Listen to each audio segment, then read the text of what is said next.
प्यारे दोस्तों, आज माइक्रोसॉफ्ट एक्सेल की इस छोटी सी वीडियो में आप टेक्स्ट की अलाइनमेंट के बारे में सीखेंगे कि टेक्स्ट जो है वो वर्टिकल में किस तरीके से लिखा जा सकता है। सिंपल टेक्स्ट कोई भी टाइप किया जा सकता है, जैसे कि मैं यहाँ एक्सेल में वर्ड टाइप करने जा रहा हूँ डिस्कवर का। डिस्कवर मोर हमारे चैनल का नाम है।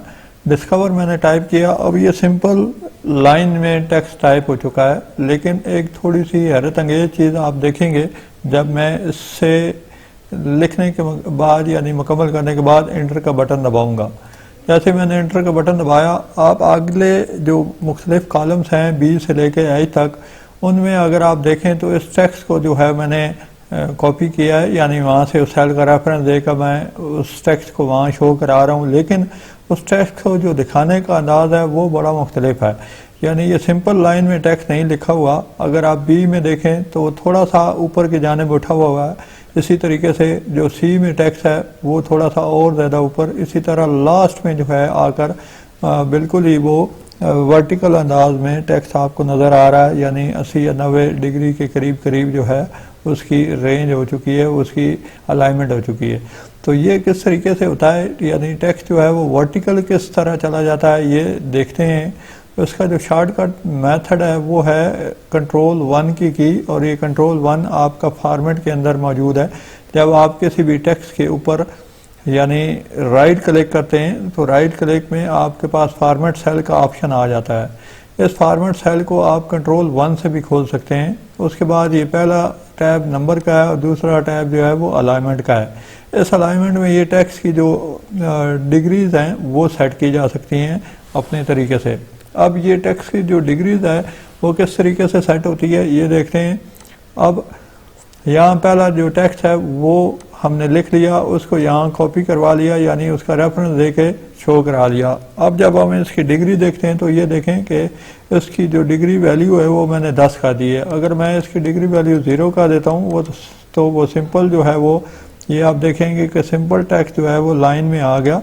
लेकिन अगर इसकी जो डिग्री वैल्यू है वो मैं 10 का देता हूँ तो उसकी जो शेप है वो ऊपर की जानिब चली गई और इसी तरीके से वो थोड़ा सा ऊपर उठ गया। इसी तरीके से जो नेक्स्ट है वो उसकी डिग्री वैल्यू मैंने 20 की हुई है, फिर 30 का दी है, फिर 40, फिर 50, फिर 60, फिर इसी तरीके से मैं उसको बढ़ाता गया।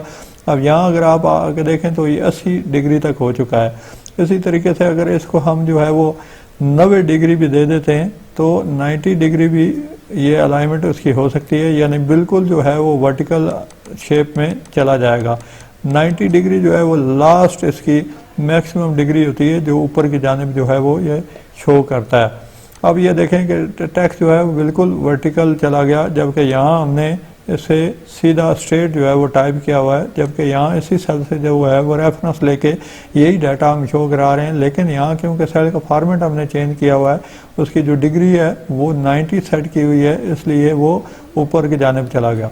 इसी तरीके से डिग्री को और भी मुख्तलिफ शेप्स में जो है वो आप कन्वर्ट कर सकते हैं। यानी इस डिग्री को अगर आप माइनस में ले आएँ, नीचे की जानिब ले आएँ, तो ये -90 भी हो सकता है। अब इसे आप मैनुअली भी पकड़ के नीचे ड्रैग कर सकते हैं और यहाँ माइनस करके टाइप भी कर सकते हैं कि -90 डिग्री। अब क्या होगा कि वो बिल्कुल ही वर्टिकली नीचे की जानिब चला गया। इसी तरीके से हम इसको जो है वो -80 करके देख सकते हैं, यानी 80 के बजाय अगर -80 लिखेंगे तो वो इस शेप में चला जाएगा। इसी तरीके से -70 जो है वो मज़ीद जो है वो नीचे की जानिब जो है वो डिग्री में शो होगा।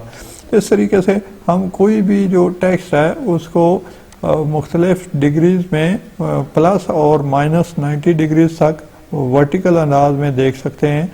तो दोस्तों ये बड़ा शॉर्टकट और मुख्तसर सा तरीका है कि आप टेक्स्ट को जो है वो किसी भी वर्टिकल शेप में दिखा सकते हैं।